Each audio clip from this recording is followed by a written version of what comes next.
You know, you heard a little earlier about Mr. Obama and the Nobel Peace Prize. You're going to hear a Republican tell you that he did deserve that Peace Prize. He brought together two organizations, and there's no longer wars between them. He took together the Chicago Mafia and the Washington Mafia, and he put them all in the White House. Now that was peace. And he hired Hillary. Second piece. I want to apologize. I know a lot of people have found fault with Mr. Obie for the fact that he never held any town hall meetings, and I feel a little bit responsible for that. Beginning of the August recess, he came to the Polk County Fair, and I just happened to be there. And they said he was going to have a little town hall meeting there in the tent, and so I stuck around. And I walked into the tent, and there was the Republican chair and all these little white chairs all lined up by the podium. And the Democrat chair, I'm sorry. Yeah, the Republican chair came later. But they had a picture of Dave Obie up there, and they're ready for the speech. And I went and sat down in the front chair. And the Democrat chair came up, and he said, "You can't sit there. That's reserved for someone special." And I said, "Well, until that someone special comes, I'll stay right here."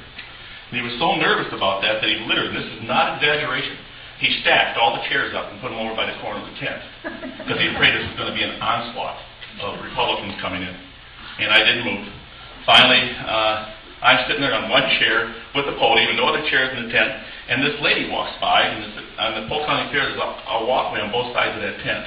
And she looked at me and she smiled, and she came directly into that Democrat tent, I should say, walks up and shakes my hand. She says, "Mr. Obie, I'm so glad you're here." And I looked at her, and I just had a big grin on my face, and you could see the Democrat chair, not the chair, that type of chair, but the other chair, kind of looking kind of upset. And I said, "Ma'am," I got some bad news for you. I said, "There's only one thing that Dave Obie and I have in common." I said, "And that's incredibly good looking."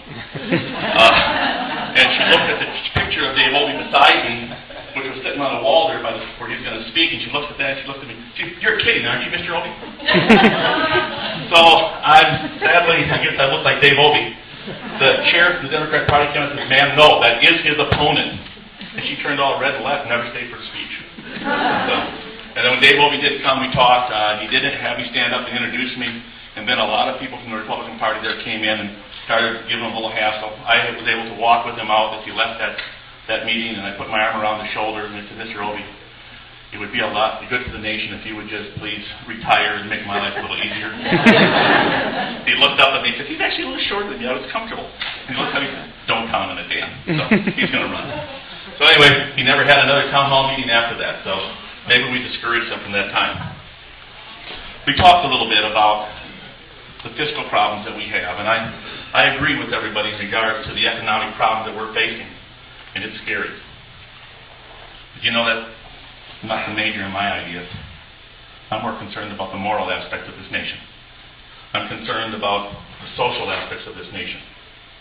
And I'll tell you straight out, we can have all the right ideas fiscally. We can have all the right solutions economically. We can fix all of that. And we will not get our country back.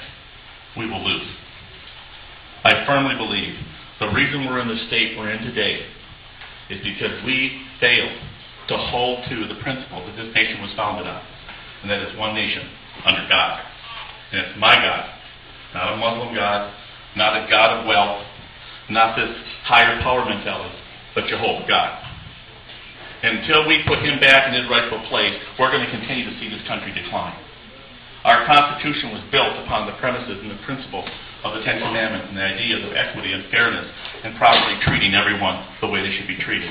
It wasn't based on an idea of a mob democracy where the majority rules over the minority, but it's built on its principles and the concepts of the minority protected from the majority through a Constitution giving us freedoms. We're losing freedoms and we're talking about money. And I'll tell you, I have grandchildren. And I do not want to see my grandchildren raised in the world that we're in today or worse. I want our freedoms back. And I want them back for them. Someone asked me why I'm running for office. I'm not. I'm offering myself as a tour of duty. I believe that this nation needs to get its freedoms back, and that's what I'm running for. I'm not going to go then rub shoulders with Sean Hannity or anybody else. I'm there because I believe our nation is in trouble. We need God back in his rightful place. We need to save the life of the unborn. I believe that's one of the major reasons we're having economic problems. Had we not aborted some 50 million unborn children, our schools would be full today. Our economy would be vibrant. Our Social Security would be flush. And we wouldn't have the problems we have. We're reaping the benefits of our sins. And it's time we start spending more time praying and less time saying good luck to the candidates. Because we need God's help to bring this nation back. I was recently, this spring, I got my first inkling that I was going to have an opponent. The Huffington Post called me from Washington, and they said, Mr. Mielke, we understand that you're probably going to have an opponent coming in. And he had said that Dave Obey took a pretty big hit in 2008 against a no-name candidate. Mr. Mielke, how do you feel about being a no-name candidate? You know, I think I was working on some garden products at the time, and I'm trying to figure how am I going to answer this, and it's just like a light shot up in my mind. I said, you know what, I'm honored. He goes, what? I said, I'm honored. He says, why? I said, because I chose to run so I could represent the rest of the no-names out in Wisconsin that it seems that Washington doesn't give two hoots about, and that's the American people. And that's the people that I want to stand for. I'm not going to Washington to rub shoulders. I'm going to Washington, excuse the expression, to raise a little hell. Because we need to change our country. We need to bring it back. We need to put things in. I'm tired of politicians saying all the things we want to hear and then getting in office and never doing anything about it. And then the next election they come back and they're still rooting for that same issue. What does it take to put a bill in at least, even if they vote it down, to say that an unborn child is a person, and that the Constitution requires that we protect the life of every unborn child because it's a person. We have a problem in our country. We talk the talk, but we don't walk the walk. And so I'm going to do a tour of duty. I'm actually feeling I'm going into the gates of hell because I'm going to Washington. And if you'll vote for me, I'll stand up for you. I won't stand up for some party elite. I won't stand up for some political mucha. I won't listen to lobbyists. My dedication is to the Constitution, my God, and the American people. And that's why I'm running. Give you a little idea about finances, though. This is a little scary. The other day, Thursday night, I come home at 4:30, opened up the mail, and here's a box about this big. And it was heavy. And it had the campaign name on it. And I thought, wow, somebody has sent me some flyers. They sent me something. And I ripped open the box, and I pulled out these bright orange and white papers and big stack, and I set it down. I said, what is that? And my wife said, that's a telephone bill. I go, what? And sure enough, it was a telephone bill, weighed 12 to 15 pounds. And I said, well, $489, that ain't too bad. My wife flips the page over. That was just a start.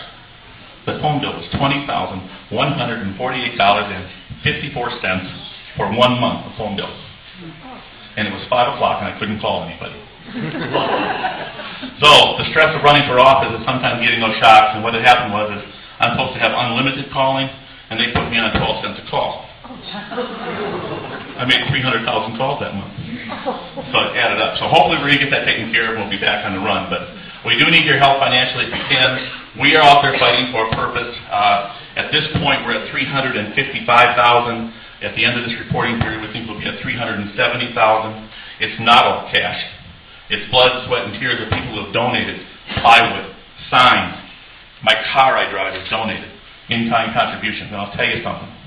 To me, that's more important than cash. Because people are giving them themselves. And when they give something like that, that means they care. And I enjoy that. And I like that because it's better. Because I'm a conservative. I'm going to go to Washington and not try to get cash out of you all the time. I'm going to try to do service. I'm a businessman, a farmer, and an old preacher. So you know where I'm going. Thank you very much.